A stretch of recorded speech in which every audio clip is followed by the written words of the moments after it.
Okay, I got one more video I'm going to try to shoot here real quick. And this is the Atomic Defender. I just received this today. This is the apparently a slim version of the Atomic Defender. Here is the what is normally called an Atomic Defender. As you can see, it's quite a bit bigger. I'm not sure why they gave it the same name, but I guess that's what they're going to do. I got this from Grindworks, by the way, .com. I began disassembly earlier. You'll see it's missing a screw, but I got distracted and had to do some other things, so I'm getting back to this now. So what I'm going to do is I'm going to quiet that spring down. I'm going to demonstrate how noisy it is.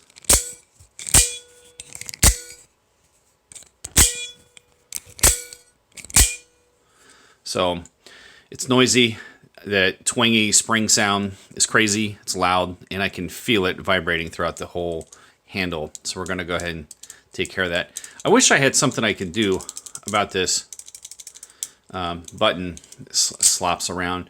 In this position, it's fine, but whatever. So this might be a good opportunity to see what's in here. I already got a feeling. Every OTF I've disassembled, they look pretty much exactly the same. Now, all of my OTFs, I suspect, are made in China.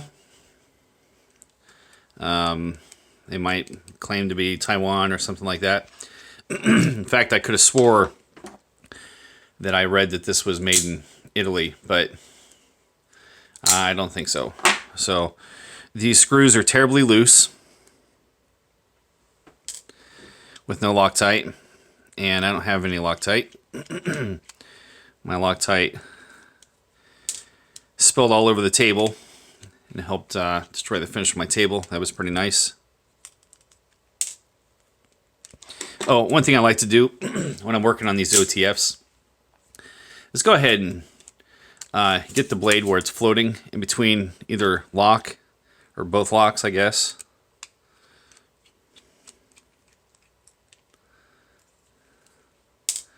And I guess I may have some bonus footage I can share.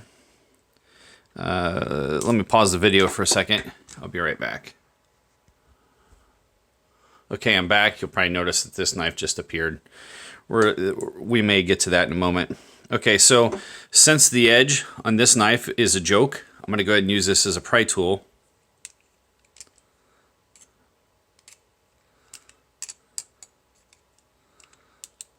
I have another video about this. Okay, so the little button thing fell. I would like to know what kind of metal this is. Feels like a cheap cast of some sort. Okay, this is slightly different than the other knives I've seen.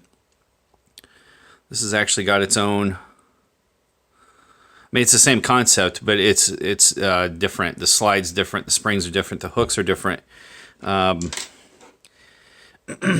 All of these other OTFs I have, well, I guess I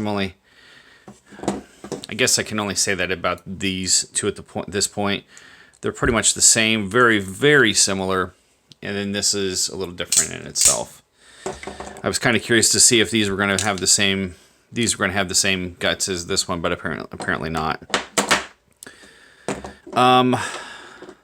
So, nonetheless, that only having one spring is probably why this is so easy to open and close. The hooks appear to be out of a better steel. Just based strictly on looks, they look to be of a better steel, almost like some sort of a cold roll of some sort, when compared to what's in these the Lightning OTF. I play with this constantly, and I break the hooks on them, and I can't believe I'm the only one talking about the hooks breaking. But whatever. So we're gonna examine this. It's the same concept. Here's our back lock, and we push it down and the blade comes out. Well, that's kind of cool. It just comes right on out. Been nice if they would have sharpened this. This is not sharp. And again, I just got this today, I think. So we're going to go ahead and put this back in. And put this slide mechanism back in. Well, I wasn't completely done examining this, I guess. It almost... I'm trying to remember, I need to look through the camera screen to ensure the camera gets a good view. I'm trying to understand how they attached this piece of metal to this piece of metal. It almost looks like they spot welded it. I'm going to go ahead and take the hook spring off so we can take a closer look. It looks like a teeny tiny little weld. Two of them maybe there and there. You can see where it's discolored from heat, probably from the welding or something.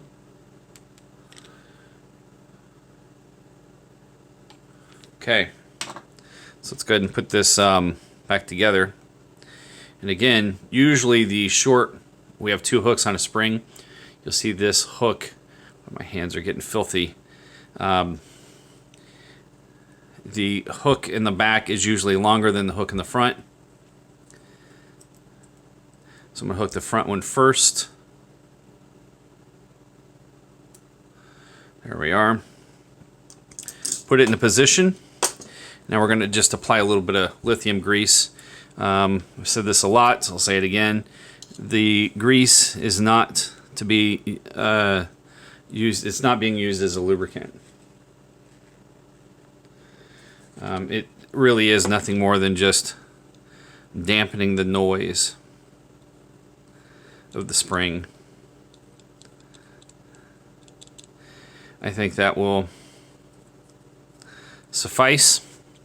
All right, let's go ahead and put our switch back in here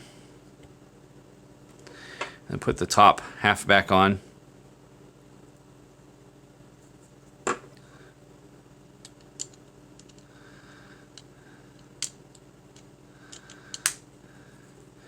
I like to pull it tight and then fire it once. See how it feels. Yeah, it feels good. So now I'm going to go ahead and put the screws back in. I should be using Loctite, but as I said, I don't have any. And we probably need to get this to autofocus.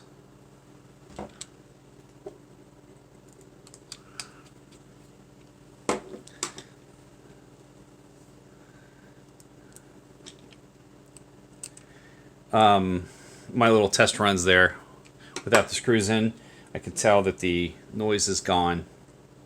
That weird, cheap, springy sound is gone.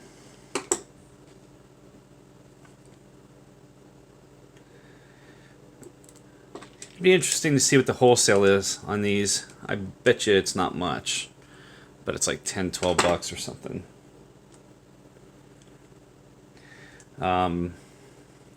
I am pleased with them. I do know that they're kind of a gimmick. I also know that they're not made with good materials. But they're still useful. Wish this was all black. But like I said before, probably not in this video, that red paint will be gone. That carbon fiber sticker will probably fall off.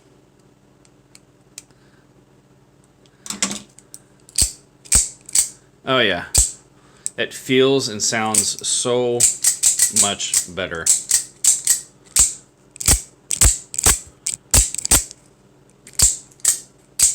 All I hear is the mechanics of the thing, shooting the blade out. I'm not hearing the spring anymore. Okay, so that's that. Now I'm happier with it. It'd be nice if I can get that to go away, that rattle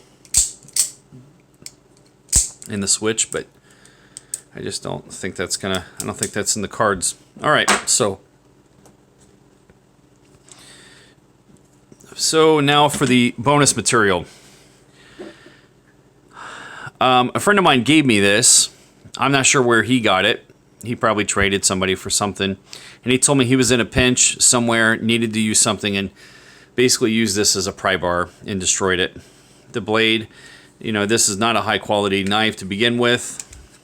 You know, if you're going to use something as a pry bar, this would be the last one you'd want to use. But I guess I was assuming that I might be able to use the hooks and springs in here. I thought I might open it up and see what it looks like on the inside. So we're going to go ahead. Oh, and by the way, he's lost the switch. The switch part is gone.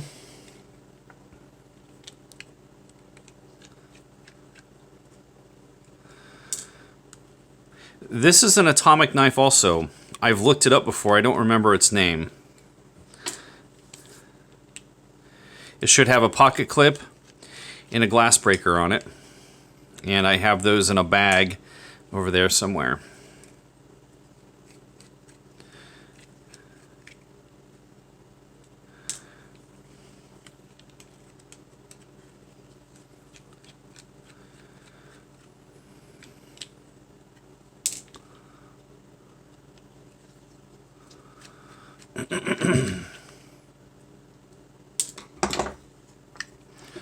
Same thing. I don't care about this butterfly knife. That's a piece of junk.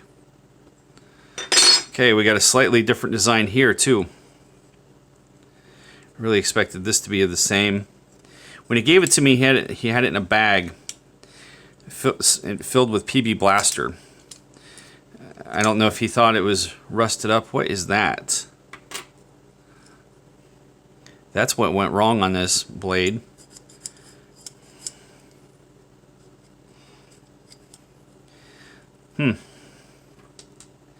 Okay, so the blade is hugely deformed.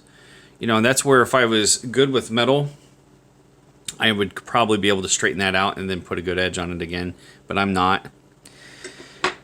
I'm guessing that this piece goes something like that. And this piece goes in something like this.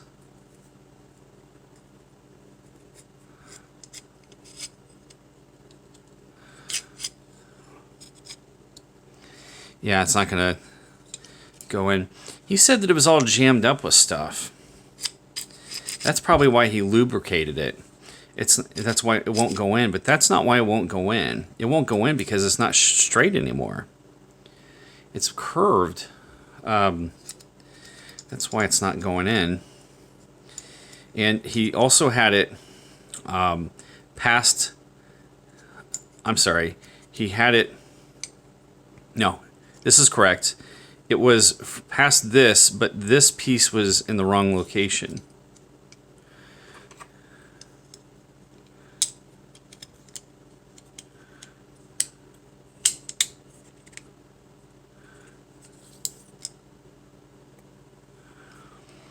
I might be able to use those hooks.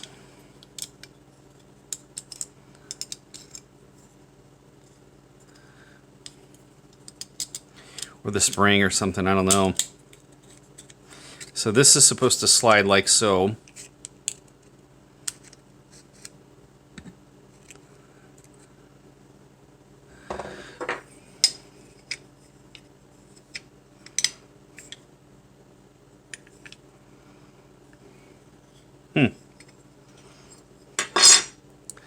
Okay, so I guess that's the inside of the atomic, whatever this is. As you can see, these things are just not built to last, and this is heavy. Heavy and just a big old piece of junk.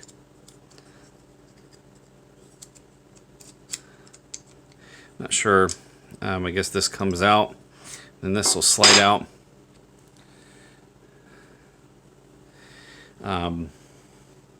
You know, somebody could probably do something with this, but as cheap as these knives are to purchase, and as cheaply as they're made, it's really not worth it. I hate to say it, but these are kind of disposable. So maybe I can use the hooks, the spring on something, but I don't know. So, yep, that's pretty much all I got. The main thing here was to show this being quiet again. And again, this right out of the package, this knife was super easy to open and close. Probably my easiest one.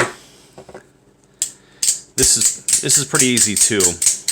After doing my modifications. So that's all I got.